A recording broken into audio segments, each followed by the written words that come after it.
창조적인 미래를 만드는 지식 강연 상상하라 이매진.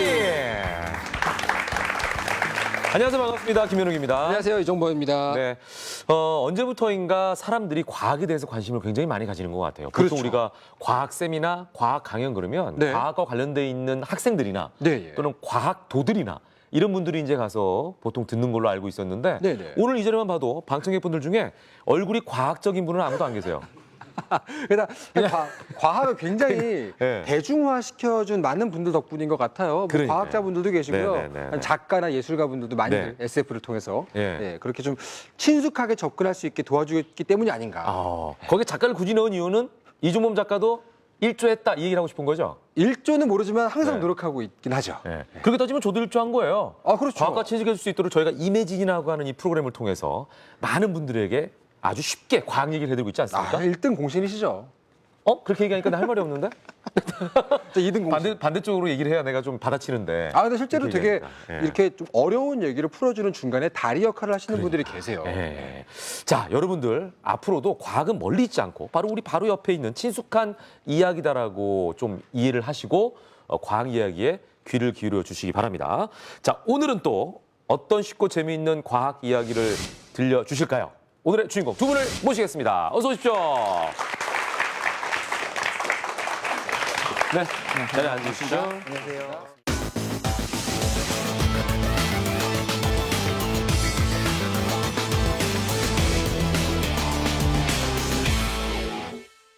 두 분이 이제 뭐 굉장히 젊으신, 특히 이제 이쪽 분야는 젊은 분들이 굉장히 많죠.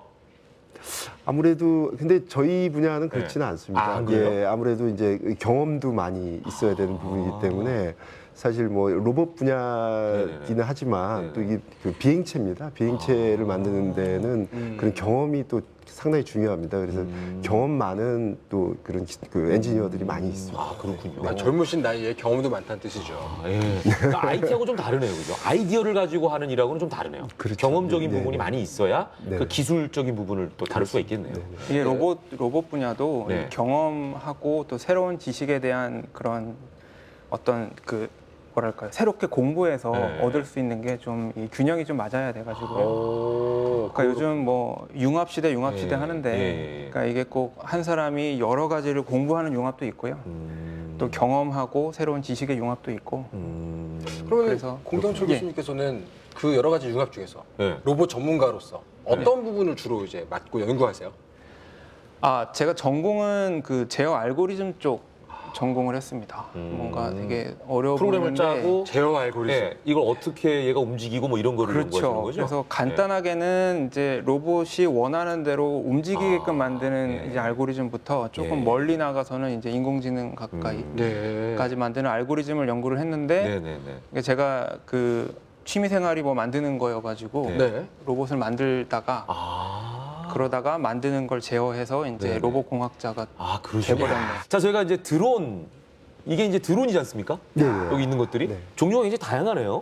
우선 뭐 그 이 드론 외에도 네. 실질적으로 이제 항공 분야의 드론들은 이제 군사 목적이나 네. 또 상업용으로 이제 많이 사용이 되고 있고요. 네, 네. 그리고 지금 이제 최근 들어서 이게 전동 회전익이라고 하는데 네. 전기로 구동되는 또 이제 전기에 의해서 비행할 수 있는 이제 네. 기체들이 이제 그 어떻게 보면 이제 활용성이 생겼습니다. 그거의 이제 핵심이 배터리 기술이 좋아지면서 네, 네. 런타임이나 페이로드를 이제 장착할 수 있게 됐거든요. 그렇죠. 왜냐면 배터리가 네네. 오래 가야 되잖아요. 예, 가벼워야 한 돼. 3, 4년 전만 해도 기체 저런 1m급 이상 되는 기체로 5분 비행을 못 했거든요. 근데 지금은 그 같은 용량의 배터리로 40분 1시간을 비행할 수 있습니다. 엄청난 발전이네요. 그러면 40분 1시간 동안에 임무를 할 수 있다는 거기 그러네. 때문에 페이로드라 그러면 하시면 더 무거운 걸 들 수 있다. 그렇죠. 이 그 장착되는 이제 탑재 장비. 뭐 예를 들면 그- 카메라를 달 수도 있고. 그렇죠. 그죠? 여러 네. 가지. 자, 그러면은 제가 말로만 할 게 아니라 드론이 나는 모습을 한번 보도록 하겠습니다.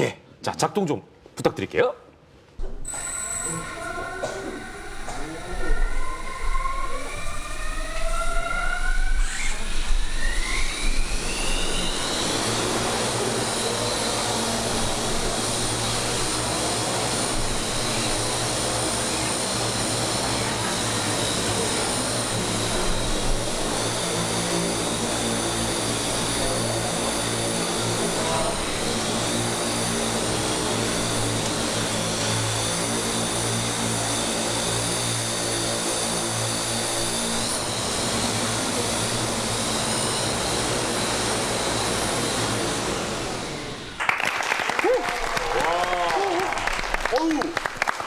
그냥 실내에 있는 먼지를 제가 다 먹었네요. 일단 그 실내에서 드론을 작동하기 쉽지 않을 것 같은데. 그렇죠. 이제 기본적으로 저 기체들은 아웃도어 환경에서 야외에서 비행을 하는 겁니다. 그래서 네. 이제 GPS 기반에서 그 안정화 자세를 잡고요. 네네. 그런데 이제 실내에서 하려면 이제 그 GPS 기반이 아니기 때문에 네네. 사실 이제 그 조종자의 그 능력이 굉장히 필요로 한 부분입니다. 중요한 건데 그래서 사실 위험하잖아요, 실내에서 하는 게. 그렇죠. 이게 뭐 사실 기체만 뜨면 다 불법인 나라가 우리나라인데 네. 사실 이제 기체가 뜨는 것 자체가 좀 그렇게 좀 위험성이 있습니다. 전문가만이 이렇게 수동 조작을 할 수 있는 예, 저희는 이제 그런 라이센스 있는 조종자가 요 앞에 시연을 위해서 사실은 저도 드론이 하나 있어요. 예? 이 작은 드론이 하나 있어서 네. 이게 뭐 스마트폰으로 조종할 수 있는 작은 드론이 하나 있는데 네. 그것만 보다가 이렇게 진짜 큰 드론 날아다니는 걸 보니까 이거 되게 압도적이네요. 좀. 큰 드론이 마음에 들어? 너무 드론. 저는 근데 이게 그 제어하는 게 얼마나 예. 어려운지를 조금은 아니까 사실 그러니까. 아까 이 눈앞에 떠 있을 때 불안하셨군요. 아우 박수 치느라고 힘들었어요. 속으로는 무서워서. 제어 쪽을 연구하셨으니까. 그렇구나. 예. 잘 봤습니다, 저희가. 자, 공병철 교수님은 뭐 보여주실 게 없습니까? 우리 저기 교수님께서는 지금 제가 원래 드론을 보여주셨는데. 원래 오늘 그냥 말만 하고 가려고 그랬는데 네. 앞서서 또 이렇게 멋진 걸 보여주셔가지고 네네. 제가 그냥 갈 수는 없을 것 같습니다. 그러니까 예. 뭘 보여주세요? 로봇 춤이라도 좀 어떻게? 그거는 다음번에 시간 남으면 제가 따로 한번 보여드리겠고요. 예. 그 저희 그 연구팀에서 개발한 네. 입는 로봇 제가 오늘 시연 직접 해봐 드리려고 입는 로봇. 예 저희 학생하고 같이 왔습니다. 아이언맨. 자, 오, 소리가 이 어디선가 소리가 나죠. 로보캅 같다, 로보캅. 로보캅 그 영화에 나오는 소리. 오. 이야. 그래서 저 로봇을 네. 사람이 입고 있으면 네. 그 의도를 지금 파악하는 컴퓨터가 등 뒤에 있거든요. 네. 그래서 신경을 뛸 수도 있네요? 그렇죠. 이거 보시면 저희 지금 이렇게 빨리 움직일 수 있는 입는 로봇은 그러니까 저희가 뭐 독보적인 기술을 갖고 있다고 생각을 하고요. 자, 그러면 이렇게 이제 다리에 지금 장착을 해가지고 좀 걸어 다닐 경우에 다리 불편하신 분들 이거 쓸 수 있는 건가요? 그렇죠. 다리 불편하신 분들은 좀 그래도 비장애인처럼 네. 그러니까 장애가 없는 분들처럼 조금은 더 건강하게 움직이실 수가 있고요. 그다음에 그 장애가 없으신 분들은 좀 더 무거운 짐을 지고 좀 더 오래 걷게끔 도와드릴 수가 있는 그런 게 되겠습니다. 어떤 의도로 어떤 운동을 하든 다 이렇게 반응해서 도와드릴 수 있는 게 저희 장점이고요. 진짜 그냥 자유롭게 지금 움직이고 계시거든요. 그래서 그렇죠. 예. 예. 그럼 이렇게 축구할 때 같이 뭘 찰 수도 있고요. 뛸 수도 있고. 제가 이 입는 로봇의 영상을 참 많이 찾아봤는데 네. 이 정도로 자유롭게 움직이는 영상을 아직 본 적이 없어요. 이거 낼 수 있는 하중이 얼마나 파워가 얼마나 되나요? 힘이? 그러니까 지금 요 로봇의 경우에는 이 4개의 관절에 네. 이제 각각의 이 숫자로 하면 200와트의 모터들이 달려 있거든요. 네. 그렇게 치면은 말 한 마리 조금 넘는 거죠. 말 한 마리를 이렇게 업고 있는 대단하네요. 그런 겁니다. 알겠습니다. 예. 예. 자, 이분에게 박수 한번 부탁드릴게요. 네. 시연해 주셔서 감사합니다. 고생하셨습니다. 네. 너무 멋있어요, 근데. 그러니까, 예. 마음이 자, 확 근데 가는데? 저기 일단은 로봇이라고 하고 이제 입는 로봇이라고 했잖아요. 예. 진정혜 대표님, 드론도 아까 로봇이라는 표현을 썼는데 네네. 드론도 로봇 안에 들어가는 겁니까? 그 기본적으로 이제 이제 구분할 때 이게 구동되는 게 엔진이냐 네. 아니면 모터냐 네네. 또 그 뭐 연료 에너지를 쓰느냐 아니면 전기 에너지를 쓰느냐로 구분을 한다고 하면 근데 네. 이제 로봇의 핵심은 네. 사실 구동되는 것도 구동되는 거죠. 사실 비행체들이 다 거의 자동화가 돼 있습니다. 사람이 어떤 역할을 안 하고도 유인기체도 거의 네네. 이착륙이 가능할 정도로 거의 이제 자동화가 됐는데 네. 미래에는 이제 그런 조종자의 역할보다는 기체가 알아서 자율비행을 하고 알아서 장애물도 회피하고 임무를 수행하는 이제 그런 형태의 이제 그 기체의 발전이 될 걸로 보고 있습니다. 네. 그러니까 로봇 네, 종류인 로봇입니다. 거죠? 예. 알겠습니다. 자, 그러면은 일단 먼저 진정혜 대표님께서 준비한 강연부터 들어보도록 하겠습니다. 자, 제목이 로봇의 꿈 하늘을 알다. 라고 이제 주제를 정하셨네요. 여러분 박수 한번 부탁드리겠습니다.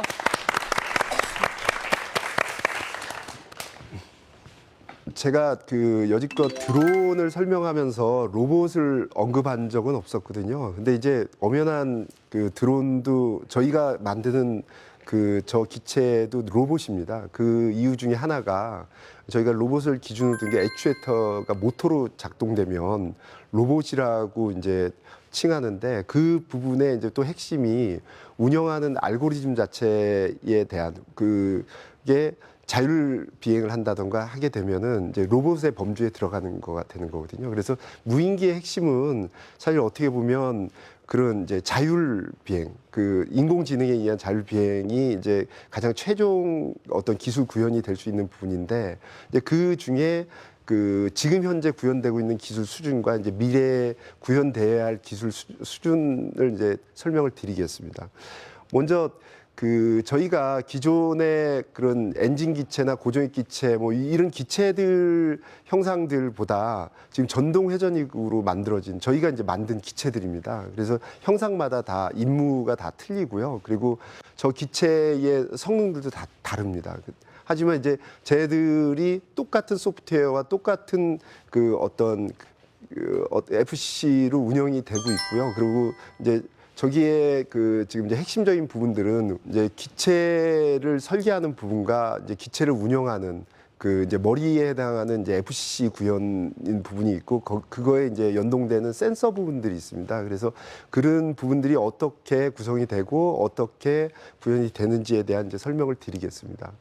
먼저 이제 드론 자체를 운영을 하려면 이제 중앙에 FC 부분이 있습니다. 그래서 이제 이게 보통 컴퓨터로 따지면 CPU 역할을 하는 거고요. 그래서 FC와 조종기와 구동계, 그러니까 모터와 이제 변속기 부분이 합쳐지면 우리가 일반적으로 얘기하는 그 장난감, 조이 목적에 의해서 기체 날리는 그 정도 수준이 구현이 되는 거고요.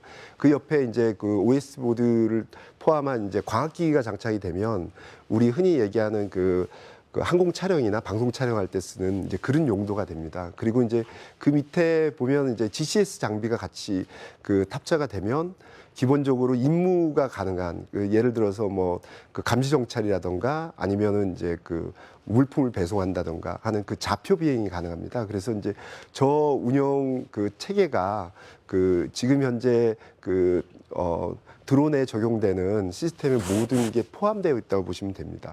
그 다음은 좌표 비행에 대한 부분인데 맵 기반에서 좌표를 입력하고 임무를 주어지면 이제 수행하는, 그러니까 말 그대로 이제 비행 로봇이 되는 거죠. 이제 그 부분의 핵심이 이제 데이터 링크라는 프로그램이 필요합니다.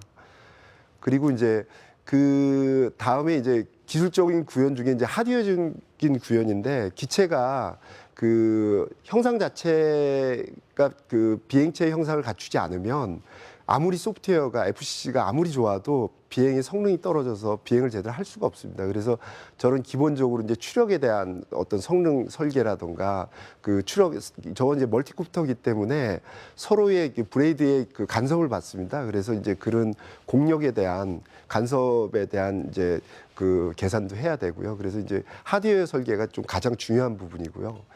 그 다음이 이제 자세. 이 자세를 안정시키기 위한 부분은 뭐 지금도 계속 기술적으로 이제 계속 발전하는 추세인데 기본적으로 이제 자세를 잡기 위한 이제 뭐 자이로 센서나 뭐 지자기 센서, 기압 센서, 그리고 요즘은 이제 소나 센서까지도 쓰거든요. 그래서 이제 기체의 자세 안정화된 자세를 잡습니다. 그래서 뭐 요 추세는 제가 보기에는 뭐 실내 비행이든 실외 비행이든 그런 이제 센서에 의해서 자세를 잡는 이제 그런 어떤 기술 구현이 이제 계속 발전될 거로 보고 있습니다. 그리고 최근에는 이제 이 기체를 개발하는 소스들이 오픈소스 기반에서 개발을 많이 합니다. 그래서 현재는 뭐 기존에 있는 글로벌 기업도 마찬가지고 저런 이제 아두파일럿이나 픽스호크 같은 이제 오픈소스를 기반으로 해서 이제 상용화까지 가는 사례들을 지금 이제 보여주는 내용들이고요. 물론 이제 저희도 지금 이제 오픈소스 기반에서 지금 뭐 FC를 개발을 하고 있고 현재 이제 FC 보드 또 그런 구현도 하고 있습니다. 그래서 지금 이제 일례로 지금 이제 드론 레이싱하고 하는 이제 업체의 모델인데 저것도 마찬가지로 오픈소스 기반에서 이제 양산하는 기체입니다. 저희가 최근에 이제 회로 설계해서 저 보드에다가 지금 이제 FC를 저게 지금 이제 양면으로 이제 세 장이 겹쳐진 이제 형태로 해서 저희가 FC를 개발을 한 겁니다. 그래서 저 부분은 이제 오픈 소스 기반에서 연구 개발하는 랩 쪽에 제공할 FC가 있고 기본적으로 상용화하는 FC를 따로 개발하고 이제 두 가지로 지금 개발을 하고 있고요. 아마 올 연말 정도면은 시제품에 적용을 해서 지금 이제 양산까지도 갈 수 있는 내년 아마 하반기 정도면 양산도 할 수 있는 수준의 이제 FC를 선보일 예정입니다. 여기까지 강연을 마치겠습니다. 진정회 대표님의 강연이었는데 지금 FCC라는 말이 굉장히 많이 나왔거든요. 근데 네. 이제 아까 보니까 플라이트 컨트롤 컴퓨터. 그러면은 우리가 따지면은 이거 컴퓨터가 많잖아요. 노트북도 많고. 네네. 그러면 FCC의 종류가 많다는 게 네네. 사양이 다양하다고 우리가 이해를 하면 되는 건가요? 네네. 그러니까 예를 들면 뭐 컴퓨터도 여러 가지 기능을 다 더 탑재할 수도 있고 하잖아요. 네네. 이것도 마찬가지로 마찬가지입니다. 기본적으로 이제 이 보드 자체에 네. 기본적으로 MCU가 있습니다. 네. MCU도 이제 성능이 다 여러 가지가 네. 있고, 뭐 CPU 성능처럼 여러 네. 가지가 있고, 요게 이제 같이 제어해야 될 이제 센서들을 연동을 시켜야 됩니다. 그래서 뭐 기본적인 자이로 센서나 지라기 센서나 또 네. 지금 이제 저 같은 아웃도어 환경이기 때문에 GPS 센서가 또 되게 중요하거든요. 그래서 예. 사실 GPS 센서의 정밀도에 의해서 임무 자체의 성공 여부가 예, 왔다 그게 갔다 차이가 날 수도 있습니다. 그래서 지금 현재 이제 구현되어 있는 수준들은 네. 사실 어떻게 보면은 상용화에는 조금 모자란 부분들이 있습니다. 그 부분이 그러니까 이제 기술적인 구현이 모자라다기보다는 네. 가격적인 부분이 가격을 높이면 당연히 성능 좀 좋아지는데 그렇죠. 상품성이 떨어지기 그럼 때문에 일반성 뭐 살 수가 대중화가 될 수가 없으니까. 네, 그런 부분들이 있습니다. 아까 그 둘은 얼마인데요? 저게 저희 납품되는 가격이 6,500만 원입니다. 근데 저건 기체 가격만이 아니고 지원되는 GCS 장비와 소프트웨어와 이런 비용들이 다 포함된 어쨌거나 차 두 대 값이네요. 외제차 한 대 값이죠. 네. 근데 아까 전에 네. 드론 레이싱이라는 말씀을 잠깐 하셨어요. 네. 네네네. 드론 레이싱이 따로 있나요? 요즘 최근 들어서 네. 모두 고글을 쓰고 비행체 자체를 조종하는 그런 이제 동호회 형태의 많이 활성화되고 있더라고요. 그럼 어떻게 빨리 나는 거예요? 아니면 임무를 누가 더 달성하냐요? 아닙니다. 빨리 레이싱하는 그냥 빨리 가는 거예요, 스피드? 근데 이제 뭐 그렇게 안정적으로 완벽하게 완주하는 경우가 그렇게 많지는 않은데 아무튼 지금 초보적인 수준이지만 상당히 대회도 있고 활성화가 많이 되고 있더라고요. 예, 알겠습니다. 예. 자, 혹시 방청객 중에 궁금한 게 있으신 분은 손을 들어서 표해 주시면 저희가 기회를 드리겠습니다. 예. 가운데 우리 여자분 일로 나와주시죠. 일단. 자, 본인 소개 부탁드리겠습니다. 안녕하세요. 양천구에서 온 이지은이라고 합니다. 네. 자, 뭐가 궁금하세요? 과학기술이 점점 발전하면서 사실 해킹 문제도 점점 심각해지고 있다고 생각하는데요. 그럼 이 드론은 과연 그 해킹의 위험에서 과연 안전한지 궁금합니다. 진짜? 그러네요. 제가 이 질문을 제가 강연할 다음 주제가 진짜요? 사실 그거였는데 근데 간단히 좀 미리 언급드리면, 근데 여기서 맛배기로 좀 알려주시면. 지금 이제 무인기 관련돼서는 무인 전파를 쓰거든요. 그러면 이게 유선도 사실은 해킹이 쉬운데 네. 무선은 더 쉽습니다. 그렇죠. 그리고 그렇기 때문에 실질적으로 특히 지금 이것 같은 경우에는 ISM 밴드 대역에 공개된 주파수를 쓰거든요. 그래서 사실 열려 있는 어떻게 보면 해킹에 굉장히 취약한 실질적으로 하이제킹도 쉽게 이렇게 그러니까 하는 나쁜만 경우도 먹으면은 있고요. 진 대표님께서 날리고 있는데 내가 이쪽에서 내 쪽으로 가져와가지고 가져갈 수도 가능합니다. 있겠네요. 실질적으로 이거는 뭐 우리나라만 취약한 게 아니라 지금 최근에 미국의 구글과 나사에서도 네. 무인기에 관련된 보안 솔루션을 서로 개발하겠다고 지금 이제 그런 프로젝트를 하고 있거든요. 그 정도로 무인기 쪽은 아직까지는 좀 이렇게 보안 부분은 굉장히 취약한 상황이라고 보시면 앞으로의 되겠습니다. 숙제네요, 어떻게 보면은. 계속. 기술 구현이 이제 저희 보통 이제 컴퓨터에 발전한 것처럼 네. 똑같습니다. 이것도 똑같은 임무 기체 운영하는 부분들에 대한 네. 소프트웨어들이 다 있기 때문에 네. 그것을 갖다 해킹을 하거나 하이제킹을 충분히 할 수 있는 거죠. 예. 알겠습니다. 질문 감사합니다. 감사합니다. 박수 부탁드릴게요. 네. 그러고 보니까 미션 임파서블 보면 그런 게 나오거든요. 네네. 왜 밑에서 컴퓨터로 네. 날아가는 비행기의 문도 막 밑에서 열고 막 그런 게 나와요, 그 장면이. 네. 그러니까 실제로 딴 데서도 해킹을 하게 되면 제어를 할 수 있다는 얘기인데 굉장히 심각한 거네요, 어떻게 보면. 알겠습니다. 자, 이제 다음은 우리 공경철 교수님의 강연을 들어봐야 될 것 같습니다. 주제가 입는 로봇 아이언맨의 등장. 굉장히 또 우리의 호기심을 막 자극하지 않습니까? 예, 박수로 한번 청해 보도록 하겠습니다.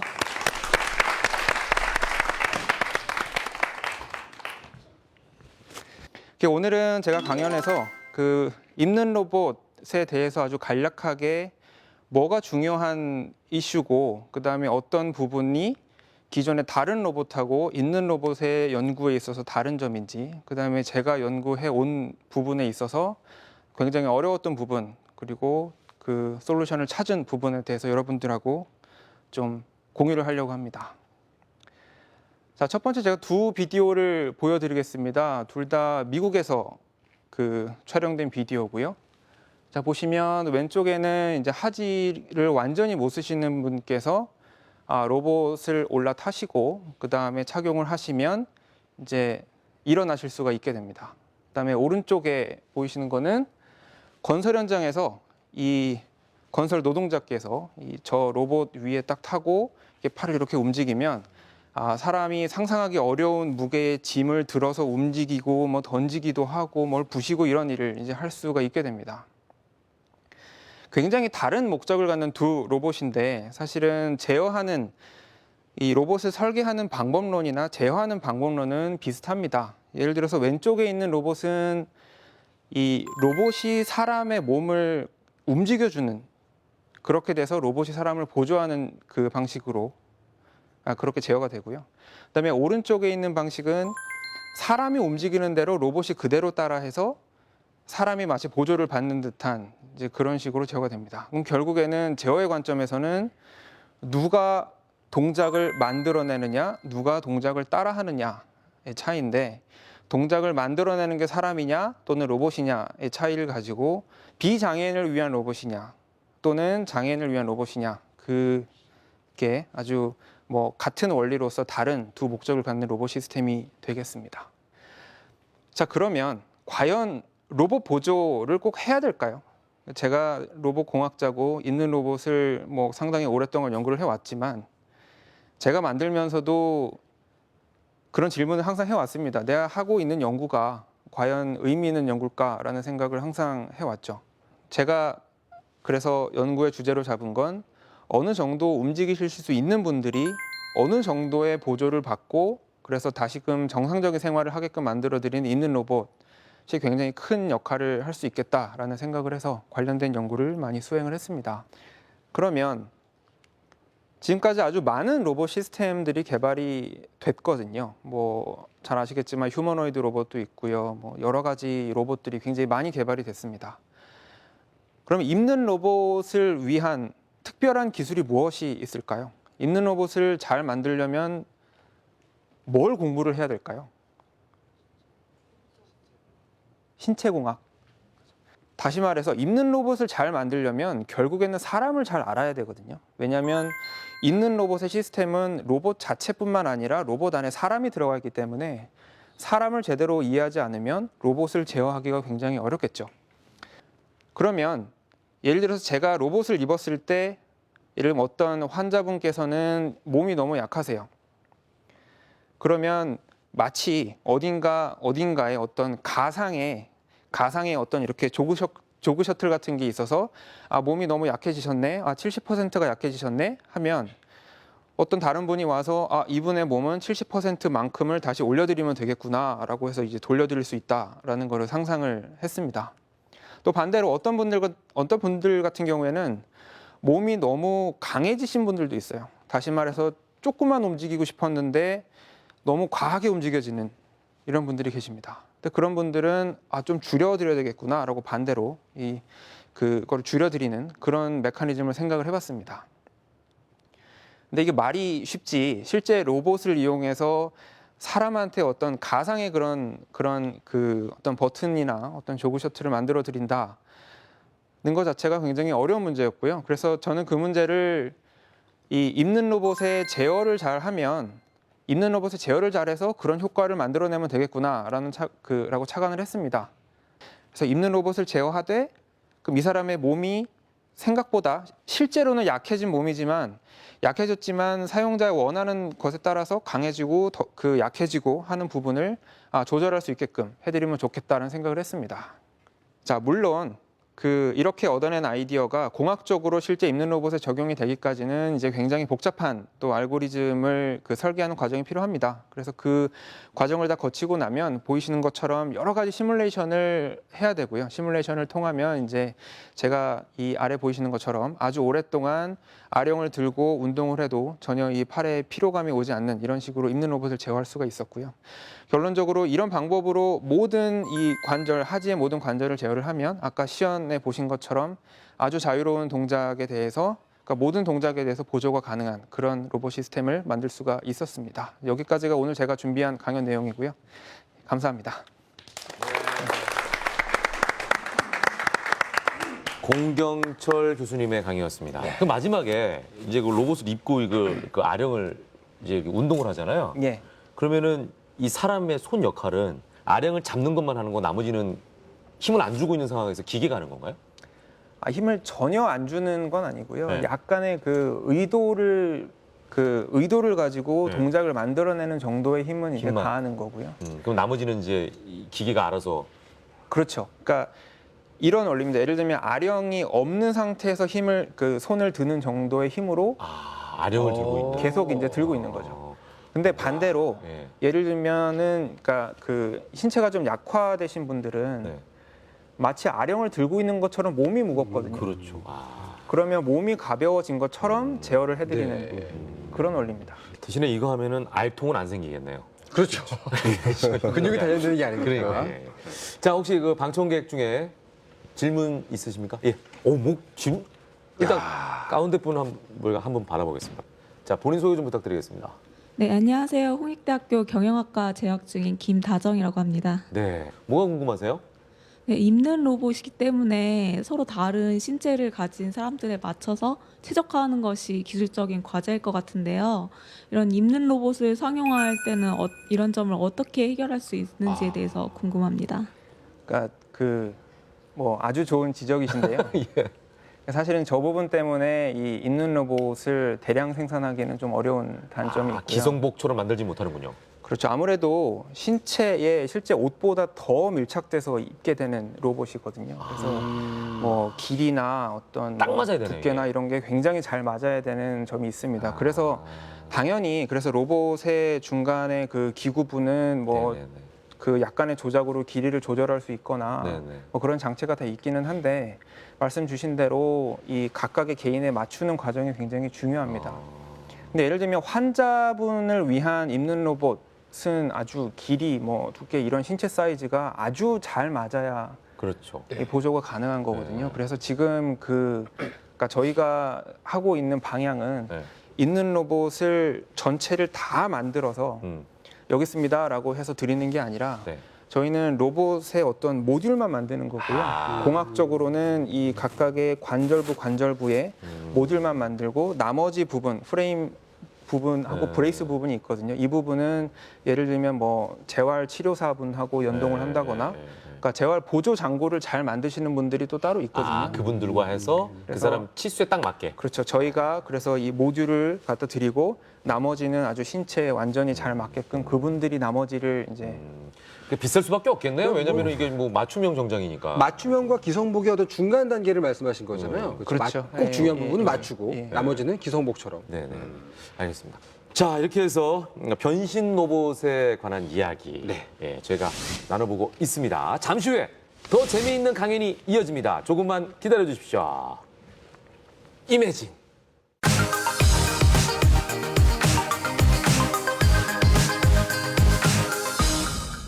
과학의 기술 없으면 건축은 불가능하다. 한옥이라는 게 꼭 기둥 세우고 기와를 올렸을 때 한옥이냐? 아니다. 저는 그렇게 생각을 합니다. 리허설 할 때 딱 와보고 와 좋다 이렇게 했는데 딱 보니까 녹화가 잘 된 이유가 있다니까요. 기분이 좋아요. 창조적인 미래를 만드는 지식 강연 이매진 여러분께서 함께하고 있습니다. 자, 주제 살펴보시죠. 변신 로봇의 진화입니다. 진화. 정말 예. 설레는 단어네요. 변신 그러니까요. 로봇. 자, 어떻게 어떤 모양으로 어느 정도까지 진화할 것인가 이제 굉장히 궁금한데 자 이번에도 역시 진정혜 대표님의 강연을 좀 들어보겠습니다. 미래 드론 무엇을 할 것인가? 아 굉장히 궁금한 분야입니다. 자 그럼 다시 한번 박수 부탁드릴게요.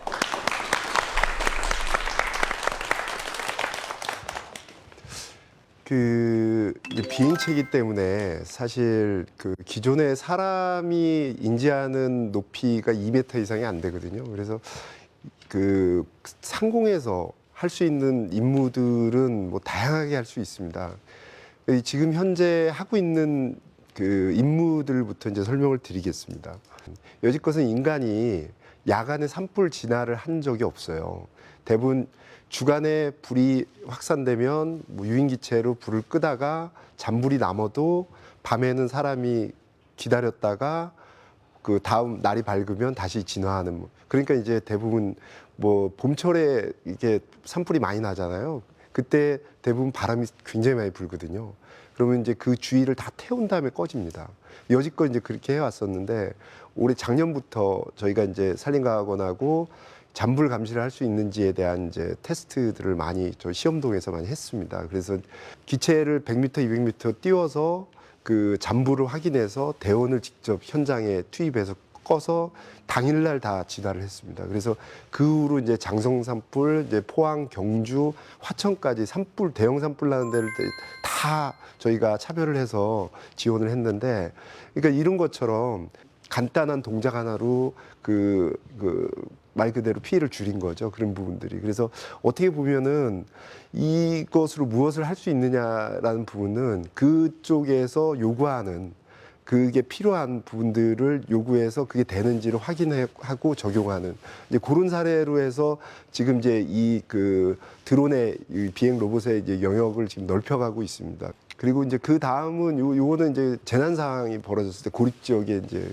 구호물품 배송한 구호물품 같은 경우에는 그 실질적으로 사람이 접근하기 힘든 부분은 기체에 그런 구호물품을 장착해서 현장에 제공하는 이제 그런 식으로 해서 운영하는 거는 지금도 이제 가능한 부분이기 때문에 지금 현재는 뭐 시범 사업이긴 하지만 이제 저런 부분도 지금 이제 그 시행을 하고 있고요.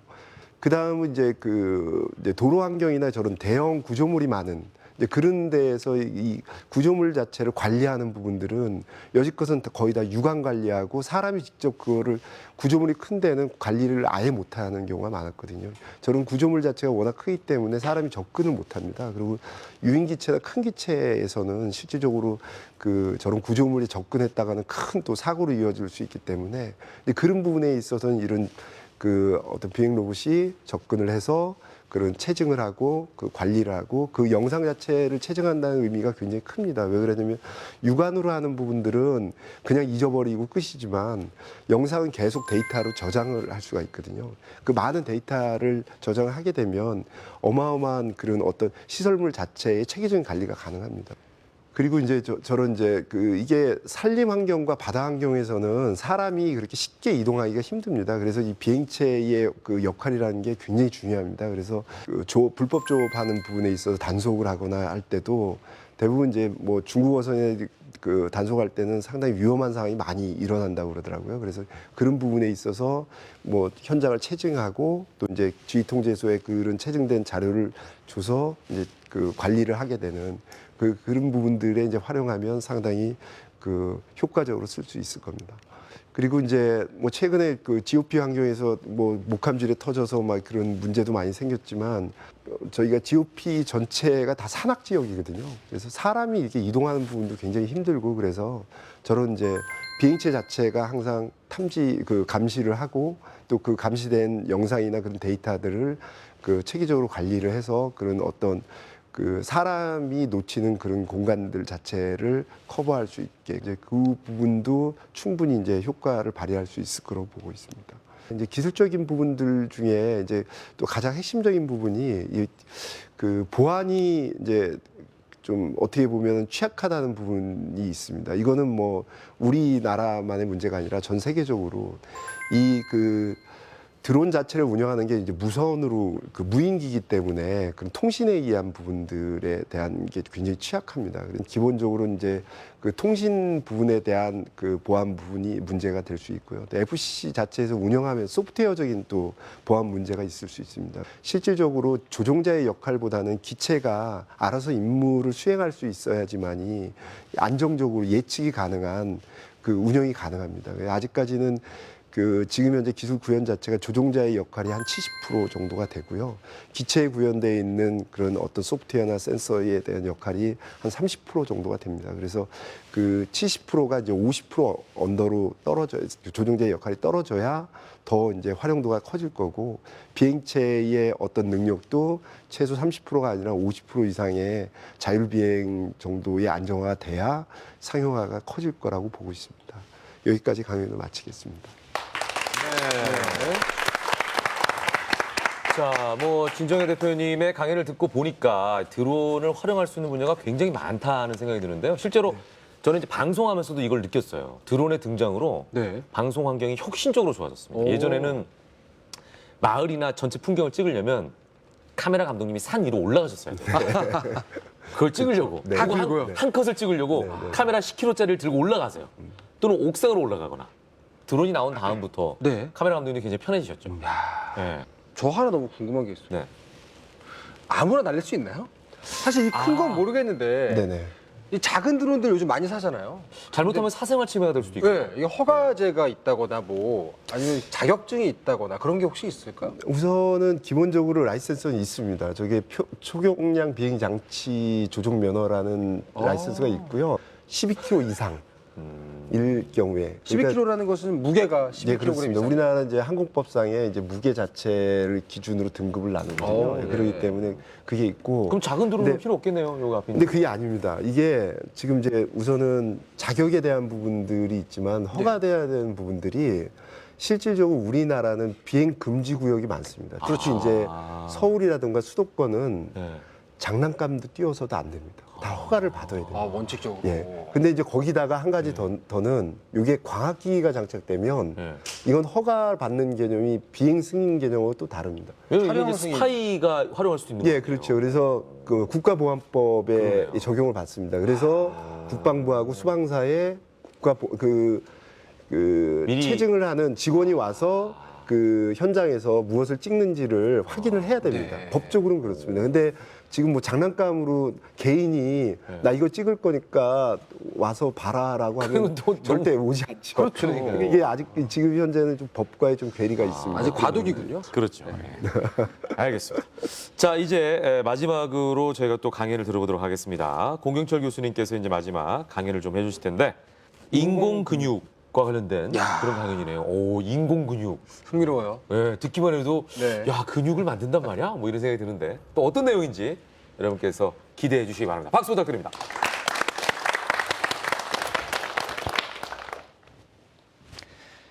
자, 앞서 강연에서 제가 그 사람이 착용하는 로봇, 입는 로봇에 대해서 강의를 드렸는데요. 거기서 핵심적인 키포인트는 로봇을 만들려면 사람을 이해해야 된다. 근데 조금 더 구체적으로 들어가면 움직이는 부분을 만들려면 사람이 어떻게 움직이는지를 이제 공부를 해야 될 겁니다. 그래서 많은 로봇들이 꼭 있는 로봇뿐만 아니라 상당히 많은 로봇들이 실제로 알고리즘뿐만 아니라 그런 그 기계적인 구조 자체도 그 실제 뭐 사람이나 동물을 그대로 모사를 하려는 그런 연구 분야가 많이 있습니다. 그래서 이번 강연에서는 제가 근육을 따라 만들려고 하는 그런 분야에 대해서 소개를 좀 드리려고 합니다.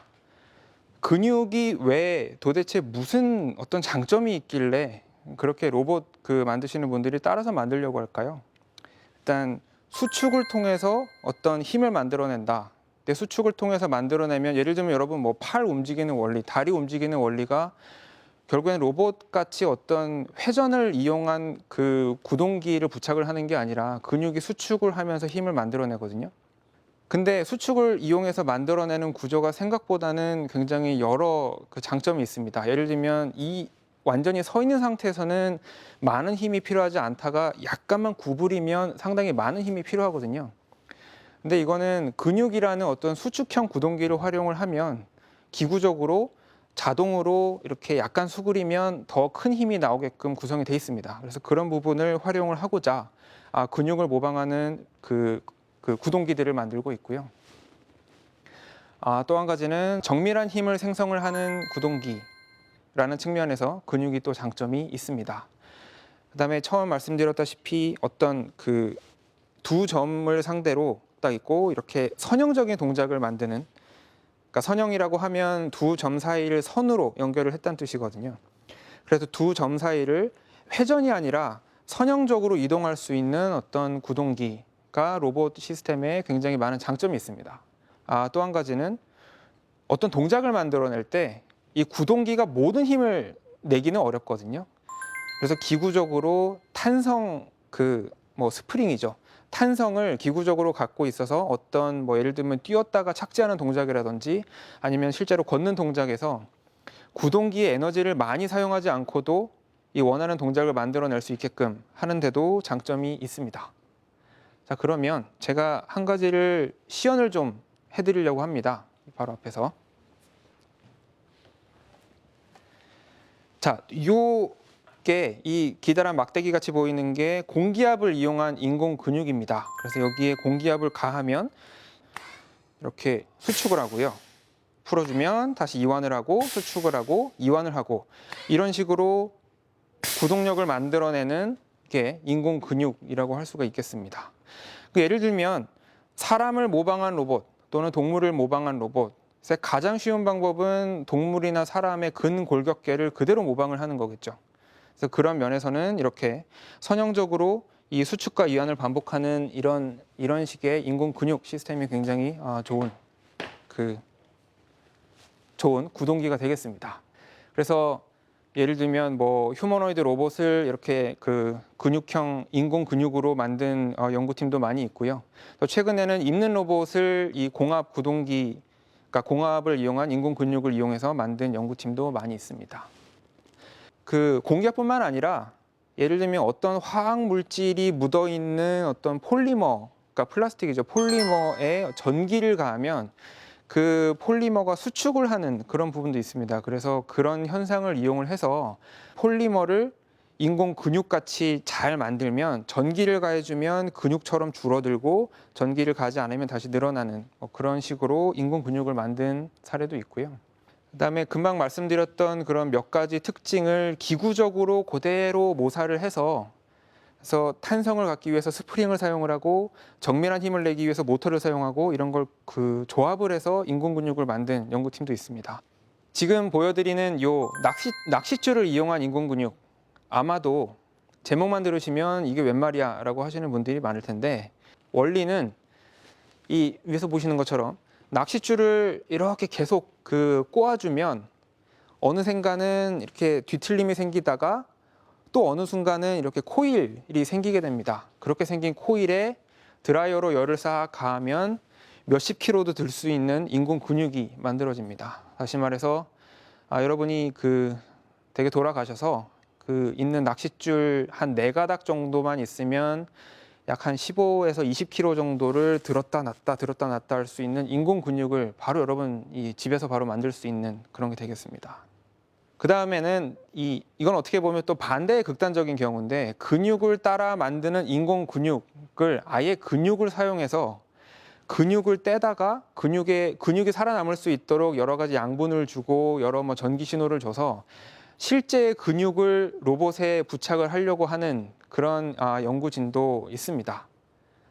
그래서 여러 가지 방법론이 있고 여러 가지 시도가 되고 있는데, 이 중에 어떤 인공 근육이 살아남아서 실제로 입는 로봇이나 다른 로봇 시스템에 적용이 될지 아주 귀추가 주목이 됩니다.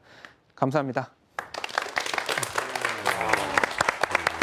홍경철 교수님의 강의였습니다. 그러니까 결국 이 로봇이 더 진화하려면 인공 근육인 게 반드시 필요한 거네요. 사람처럼.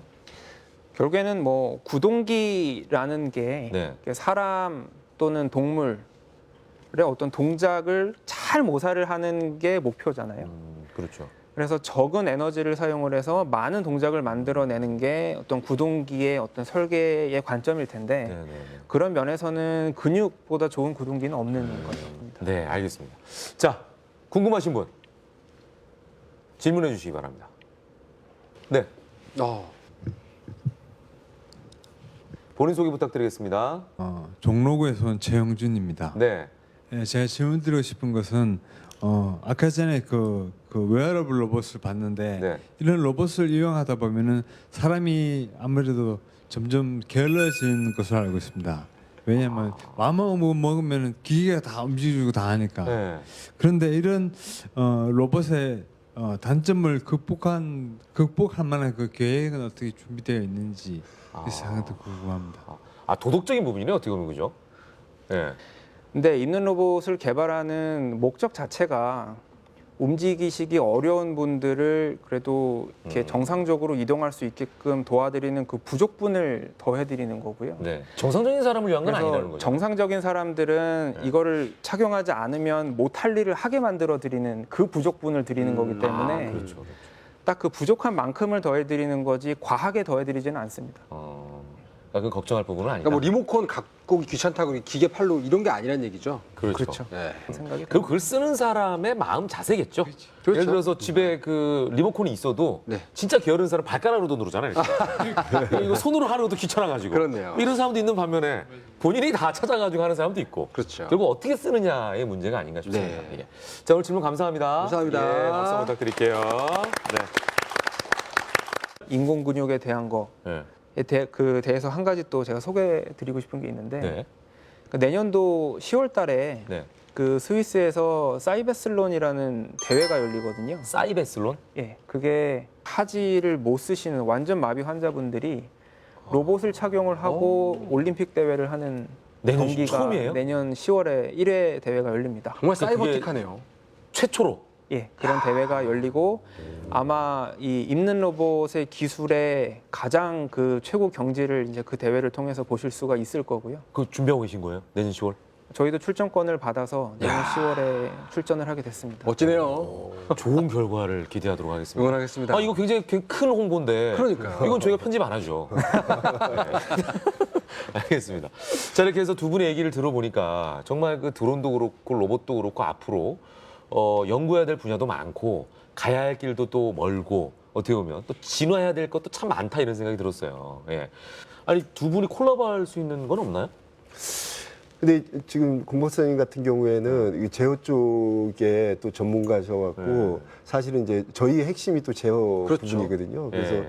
상당히 또 도움도 저희가 받을 수 그러니까요. 있는 그런 아니 부분이 있을 뭐 것 다른 같습니다. 분야 같지만 네네. 연결이 돼 있을 것 같거든요. 예. 아, 그럼요. 저 드론에다가 인공 근육을 활용해가지고 요즘 그런 부분도 있습니다. 그렇죠? 실제 저희 예. 기체에다 액추에이터를 장착을 해서 그러니까, 예. 어떤 이제 용도로 활용하는 네. 이제 그런 뭐 과제 정도 수준이긴 한데 네. 이제 그런 실제로. 아이디어들도 많이 있습니다. 실제로 드론이 떠서 예. 하려고 하는 게 카메라로 어떤 영상을 찍는 거잖아요. 그렇죠. 그래서 그 남아 있는 어떤 미세한 진동을 잡아주기 위해서 네네. 그 또 다른 이제 근육형 구동기들이 그 완충 장치처럼 그렇죠. 카메라의 진동을 한 번 더 이렇게 잡아주는. 잡아주는 그런 역할을 예. 하거든요. 우리로 따지면 이제 스테디캠이죠. 그렇죠. 뛰면서 찍어도 흔들리지 않는 카메라 있잖아요. 오, 지금 그렇습니다. 기본적으로 드론에는 네. 그런 이제 뭐 짐벌이라던가 네. 또 그런 뭐 댐퍼 같은 그 진동을 잡아주는 또 이제 자세를 잡아주는 기능들의 어떤 그 예. 액추에이터들 다 있습니다. 알겠습니다. 예, 예. 근데 앞으로도 이 연구를 좀 계속해서 진짜 말씀하신 것처럼 꼭 필요한 사람들에게 필요한 그런 로봇이 될 수 있도록 힘써주시길 부탁드리겠습니다. 함께해준 두 분에게 여러분 큰 박수 부탁드리겠습니다. 고맙습니다. 네, 감사합니다. 네. 수고하셨습니다. 두 분을 박수로 모시겠습니다. 어서 오십시오. 안녕하세요. 과학의 기술 없으면 건축은 불가능하다. 한옥이란 게 꼭 기둥 세우고 기와를 올렸을 때 한옥이냐? 아니다. 저는 그렇게 생각을 합니다. 리허설 할 때 딱 와보고 와 좋다 이렇게 했는데 딱 보니까 녹화가 잘 된 이유가 있다니까요. 기분이 좋아요. 산뜻하고. 네. 그리고 특히 이 스테이지 디자인 네. 너무 잘하신 것 같아요. 그래서 옛날에 여기다 땅을 샀어야 되는 건데. 상상 안내자 이종범의 이미지. 오늘도 결론이 궁금하네요. 예, 전 만화가잖아요. 네. 세계적으로 유명한 만화 이론가이자 만화가인 스콧 맥클라우드라는 사람이 했던 얘기가 떠올랐어요. 네. 자동차를 끌고 여러분들이 운전을 하시다가 만약에 다른 차하고 접촉 사고가 났어요. 네. 그럴 때 보통 사람들이 저 사람 자동차가 내 자동차를 들이받았잖아 이렇게 생각하지 않거든요. 네. 보통은 이렇게 생각을 하죠. 저게 나를 받았잖아. 그렇죠? 우리는 여러분들이 만약에 지나가는 자동차의 앞부분을 한번 보신다고 상상을 해보세요. 마치 사람 얼굴처럼 생기지 않았나요? 그렇죠, 그렇죠. 그리고 우리 네. 전기 플러그를 꽂는 콘센트를 보세요. 그것도 사람 얼굴처럼 생겼죠. 네. 심리학자들은 그렇게 얘기를 해요. 인간은 우리를 둘러싸고 있는 모든 것에서 우리 자신을 본다고 얘기를 많이 하고 있어요. 사실은 대부분의 기술 과학이나 우리 세상은 네. 우리 몸의 연장이라는 생각이 가끔 들 때가 있어요. 이 기계라는 것이 지금은 우리와 다른 이질적인 존재 혹은 우리 몸에 더 씌워지는 존재지만 네. 조만간 우리 몸의 연장으로서 한 일부가 되는 그런 날이 금방 오지 않을까? 뭐 그런 생각을 하게 만드는 강연이었어요. 네. 저는 뭐 그런 멋진 생각을 한 이종범 씨가 대단하기도 하지만 아주 단순한 생각은 네. 아, 저 드론 한 대 하고 입는 로봇을 노년에는 써야겠다. 이런 생각이 해봤습니다. 앉아가지고 정말 드론을 가지고 뭔가를 많이 할 수 있는 시대가 곧 오겠구나. 그렇죠. 저희가 나이 먹을 때는 분명히 보조를 받지 않을까요? 그렇죠. 예. 근데 그래도 건강을 좀 유지해야겠다 이런 생각도 들었습니다. 자, 아무쪼록 이렇게 과학 이야기를 하다 보면은 우리의 미래가 굉장히 궁금해집니다. 예, 다음 시간에는요. 또 어떤 미래에 대한 이야기를 할 수 있을지 여러분께서도 기대해 주시기 바랍니다. 함께해 주신 여러분 고맙습니다. 감사합니다.